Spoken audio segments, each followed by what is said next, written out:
बड़ी मुश्किल के बाद नौकरी हासिल की थी।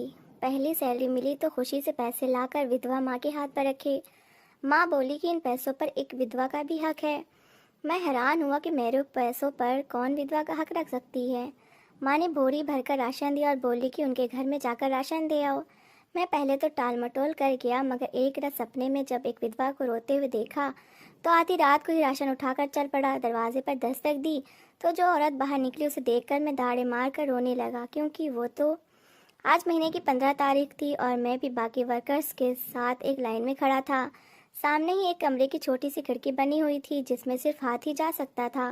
मैं बार बार कभी अपने हाथों को मसलता, कभी मुस्कुराकर सामने देखता। दिल में कई तरह के ख्याल आ रहे थे। शायद ही वहाँ पर मौजूद कोई इंसान इतना बेचैन और दिल ही दिल में खुशी महसूस कर रहा हो जितना मैं खुश था। खुशी की वजह यह भी थी कि आज मुझे मेरी ज़िंदगी की पहली सैलरी मिलने वाली थी। जैसे ही मेरा नंबर आया और मैंने अपना फैक्ट्री कार्ड सामने बैठे इंसान को दिखाया तो उसने फ़ौरन से खाकी लिफाफा मुझे दिया।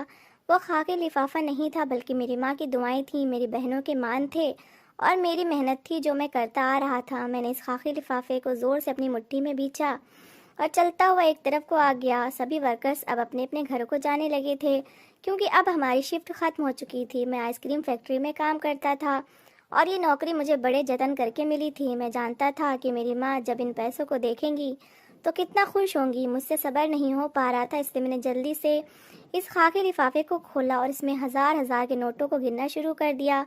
वो पूरे 20,000 थे और मेरे लिए ये बहुत बड़ी रकम थी। जिस वक्त मैं इस फैक्ट्री में काम करने के लिए आया था मेरी जेब में 20 रुपये भी मौजूद नहीं थे और आज मैं 20,000 का मालिक बन चुका था। मेरी आंखों में आंसू झिलमिलाने लगे। भगवान का धन्यवाद किया और फिर अपनी मोटरसाइकिल पर बैठकर घर आने लगा। हवा में नमी मौजूद थी, हल्की हल्की हवा और भी बढ़ रही थी। सर्दियों की शाम थी, लगता था बारिश होने वाली है। खून जमा देने वाली ठंड में भी जैसे आज मुझे ठंड नहीं लग रही थी। शायद इंसान का मूड अच्छा हो, वो खुश हो, तो इस तरह के मौसमी हालात भी उसे तकलीफ नहीं पहुंचा पाते। बहरहाल खुशी खुशी में घर घर तक पहुंचा था। जब तक घर के दरवाजे पर पहुंचा मेरा पूरा जिस्म तो जैसे अकड़ चुका था, खून तो जैसे रगों में ही जमने लगा था। मैंने अपने सुन हाथों से दरवाजे पर दस्तक दी। दरवाज़ा हमेशा की तरह मेरी बड़ी बहन ने ही खोला था। जैसे ही उसने दरवाज़ा खोला मैं मोटरसाइकिल लेकर अंदर आया। वो भी सवालिया नज़रों से मुझे ही देख रही थी, क्योंकि मैंने सबको बता रखा था कि आज मुझे सैलरी मिलने वाली है। जैसे मोटरसाइकिल से उतरा तो सबसे पहले अपनी बड़ी बहन के माथे को चूमा। वो तो मुझे इतना खुश देखकर ही हैरान हो रही थी। कहने लगी कि क्या हो गया है, इतने खुश हो, सैलरी मिल गई है क्या? मैंने कहा कि हाँ, मिल गई सैलरी। अब तक माँ और मेरे बाकी छोटे भाई बहन भी वहाँ पर आ चुके थे। मैं अगले पल गया और माँ को गले से लगा लिया। मेरी खुशी का तो कोई ठिकाना नहीं रहा था।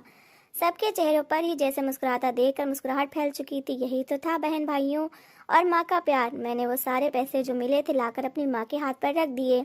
इन पैसों को देखकर माँ ने सबसे पहले भगवान का धन्यवाद किया, फिर मेरे माथे पर प्यार करते हुए कहने लगी कि भगवान तुम्हें दिन दुगनी और रात चौगनी तरक्की दे। जब मैंने बताया कि 20,000 हैं तो मेरी माँ भी खुश हुई थी। बहन भाई तो खुशी से चहक उठे थे। कहने लगे कि हमारे दिन तो फिर गए हैं। अब हम लोग भी नए नए कपड़े लेंगे, नई नई चीज़ें लेंगे, खूब मज़े करेंगे। अब हमें कभी सूखी रोटी नहीं खानी पड़ेगी, ना ही होली दिवाली पर पुराने कपड़े पहनकर घूमना पड़ेगा। अपने बहन भाइयों को इतना खुश देखकर उनकी बातें सुनकर मैं बहुत खुश हो चुका था, क्योंकि मैं जानता था कि कितनी मुश्किलों से हम इस मुकाम पर पहुँचे हैं।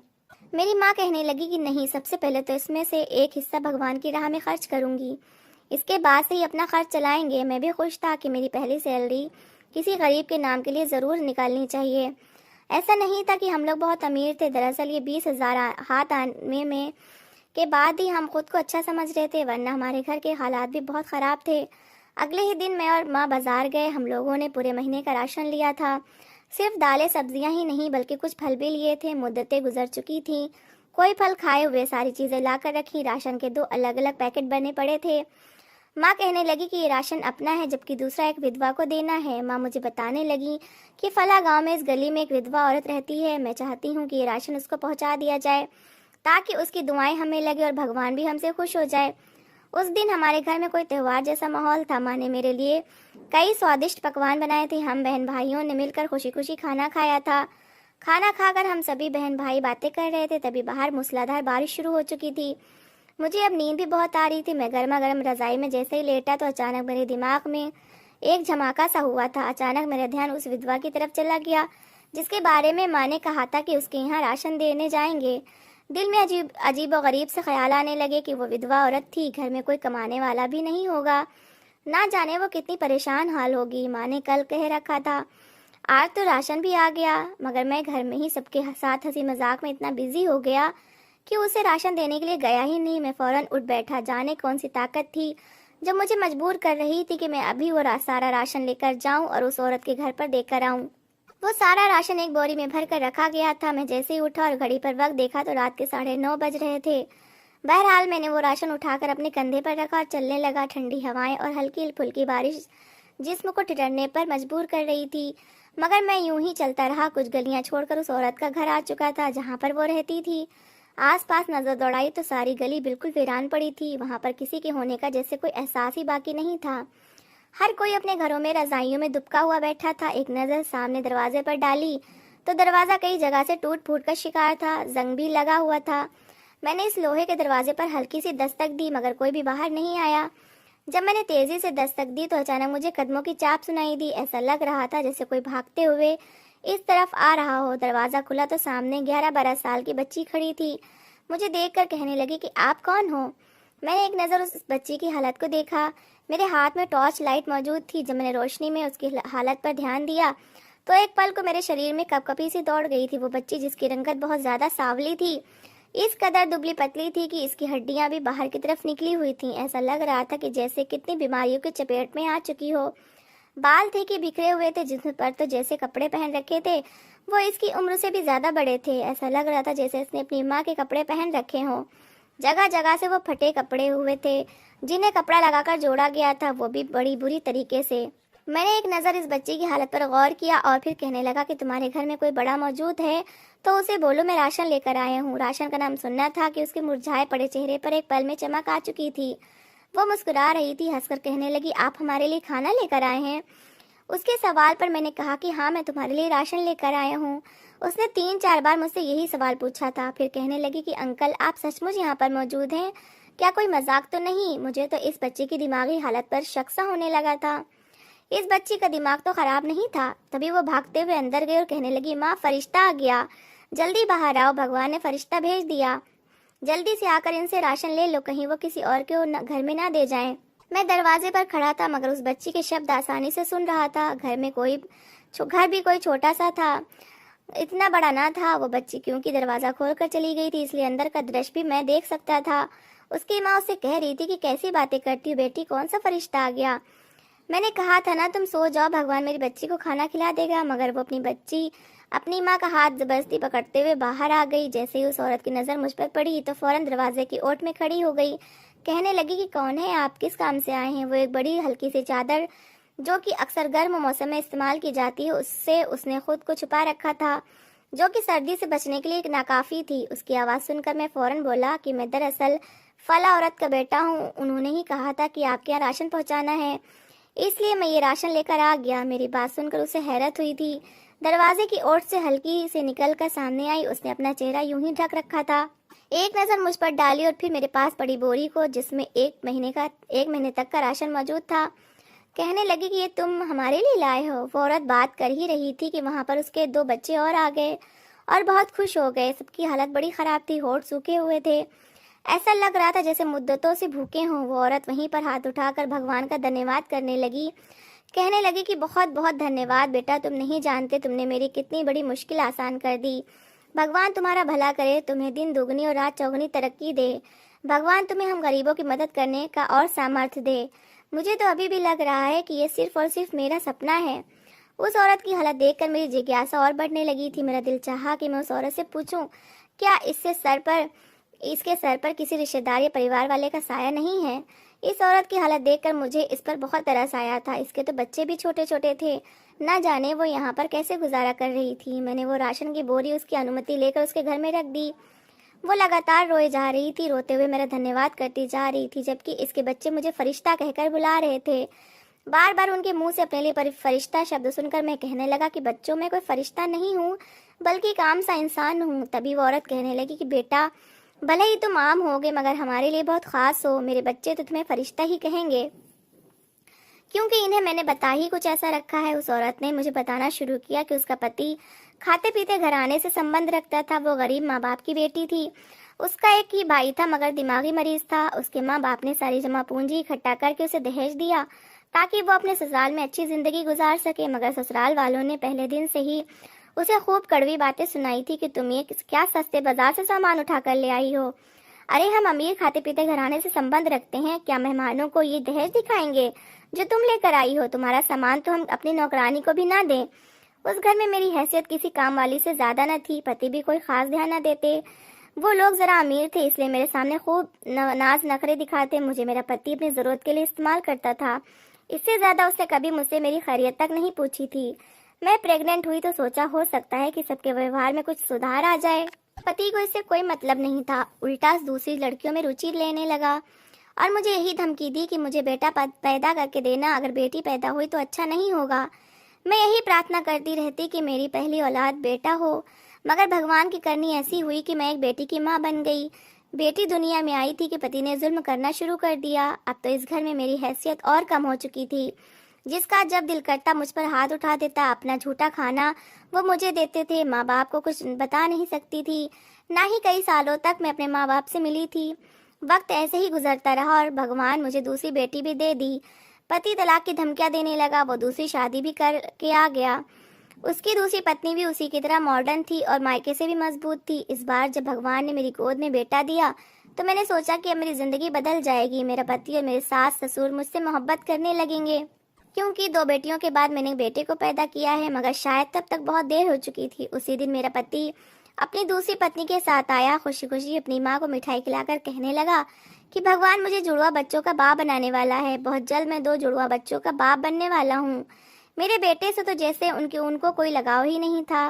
वो दूसरी पत्नी की औलाद को ही अपनी औलाद समझते थे। दूसरी पत्नी ने तो इस मौके का फायदा उठाते हुए सबको दिगनी का नाच नचाया था। ससुराल के घर को भी अपने नाम करवा लिया। सबको अपना गुलाम बनाकर रखने लगी, जिनमें मैं भी शामिल थी। जब तक मेरे पति को एहसास हुआ तब तक बहुत देर हो चुकी थी।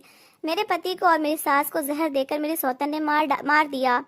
अगर उस रात मैं भी वो खाना खा लेती तो मैं भी मर सकती थी, मगर क्योंकि ये सब लोग पहले खाना खाते थे और मैं फिर उनका बचा हुआ खाती थी, इसी वजह से मैं बच गई। क्योंकि उनकी खराब हालातों को देखकर मुझे पहले ही शक हो चुका था। इसलिए किसी न किसी तरह अपने 3 बच्चों के साथ मैं अपने मायके पहुंची। कई साल बीत चुके थे। यहाँ आकर देखा तो घर में कोई भी मौजूद नहीं था।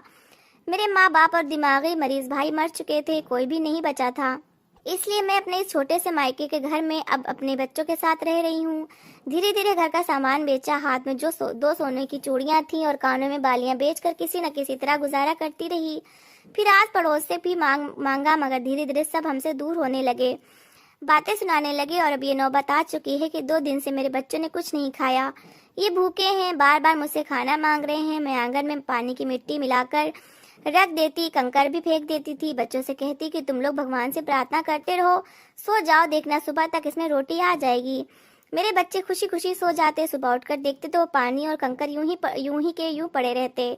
मुझसे कहते कि माँ देखो ये रोटी बनी ही नहीं। तो मैं अपने बच्चों को प्यार से बहलाकर कहती कि बेटा तुम लोगों ने सच्चे मन से प्रार्थना नहीं की होगी, तभी भगवान ने हमें खाना नहीं दिया। आज फिर दिल से प्रार्थना करोगे तो जरूर भगवान फरिश्ता भेज देंगे और वो हमारे लिए ढेर सारा राशन लेकर आएगा और फिर हम पेट भरकर खाना खाएंगे। मेरे बच्चों को मैं यही सुहाने सपने दिखाती चली आ रही थी।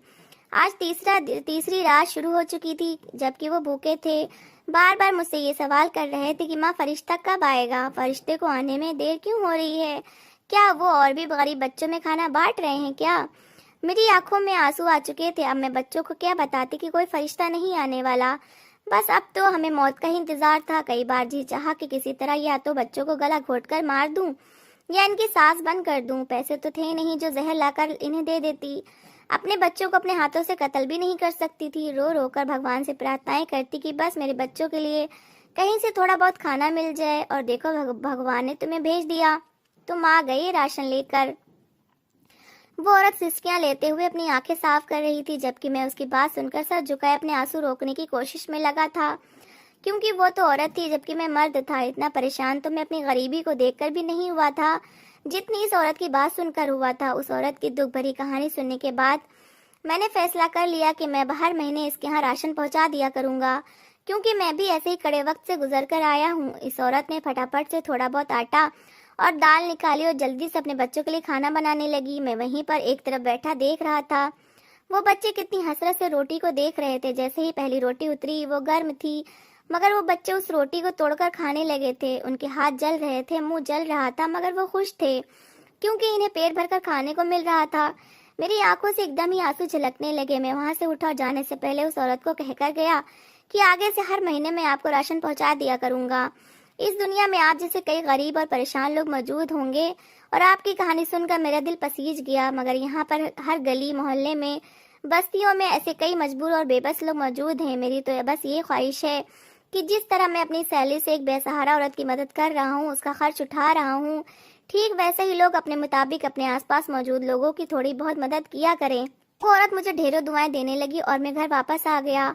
उस दिन मैं खुश था। तेज बारिश हो रही थी, मगर मुझे ठंड महसूस नहीं हो रही थी। मेरा खून गर्म था और आज मैं रो रहा था। इस बारिश में मेरे आंसू भी बह रहे थे, मगर मुझे ठंड महसूस नहीं हो रही थी, बल्कि जिस्म जैसे आग की भट्टी की तरह जल रहा था। घर पहुंचा तो मेरी माँ मेरे इंतजार में बैठी थी। सभी परेशान थे कि रात के इस वक्त में कहाँ चला गया। माँ मुझसे सवाल करने लगी कि बेटा तुम रात को उठकर कहाँ चले गए थे। मैंने गहरी सांस ली और फिर माँ आकर माँ को देखकर कहने लगा कि कुछ नहीं माँ, बस फरिश्ता बनने के लिए गया था, दुआएं लेने के लिए गया था। मेरी बात सुनकर माँ मुझे हैरत से देखने लगी। आंगन में तो जहाँ पर वो बोरी पड़ी थी वो भी मौजूद नहीं थी। माँ ने मुझसे दोबारा सवाल किया तो मैंने उन्हें सब कुछ बता दिया। ये सुनकर वो एक गहरी सांस लेकर रह गईं। कहने लगी कि जरूरी नहीं, वो औरत हमेशा ऐसी हालत में रहेगी। उसकी बेटियां हैं, बेटा है, उसकी परीक्षा है ये, जिस पर अगर वो पूरा उतर गई तो भगवान उसे बहुत देगा। मगर ये हमारे पुण्य भगवान के पास लिखे जाएंगे कि जब हमारे पास भगवान ने पैसे दिए तो उन पैसों को अपने पास जमा करके नहीं रखना चाहिए, बल्कि उनसे ज़रूरतमंदों की मदद भी करनी चाहिए। मेरी माँ मुझे दुआएं देने लगी। कहने लगी कि आज अगर मेरे पापा जिंदा होते तो वो मुझ पर गर्व महसूस करते। तो दोस्तों, इस तरह की कहानी मैं आपको काफ़ी बार सुना चुकी हूँ और इस तरह की कहानी सुनाने का मकसद सिर्फ इतना है कि आप लोग ज़्यादा से ज़्यादा परेशान हाल लोगों और गरीबों भूखों की मदद करें, उनके पेट भरें। अगर मेरी ज़रा सी मदद से उनके पेट भरेंगे तो ऊपर वाला हमें दुनिया में तो खुश रखेगा और ऊपर भी हमारे लिए हमेशा आराम और खुशियाँ ही होंगी। कहने का मतलब सिर्फ इतना है कि नेकी और पुण्य करते रहना चाहिए। जितना हो सके पुण्य करना चाहिए। कर्म करके फल की चिंता नहीं करना चाहिए। फल देना तो ऊपर वाले का काम है और वो सही समय आने पर हमें अपने कर्मों का फल ज़रूर देता है। तो दोस्तों, इस कहानी को लेकर आपकी क्या राय है कमेंट बॉक्स में ज़रूर बताएं।